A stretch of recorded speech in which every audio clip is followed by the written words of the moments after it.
Mga kabayan, ito ang shovel garden tools. Sa ibang lugar, ang tawag ay asarol o asada.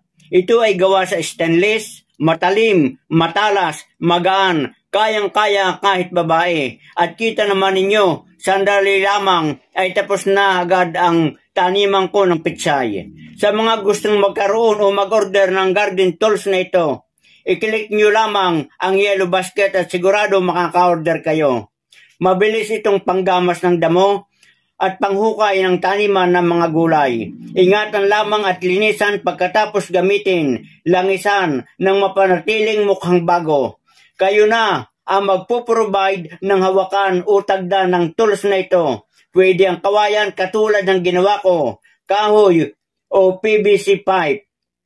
Sa mga gustong mag-order, i-click lamang ang yellow basket. Mapagpalang araw sa inyong lahat mga kabayan.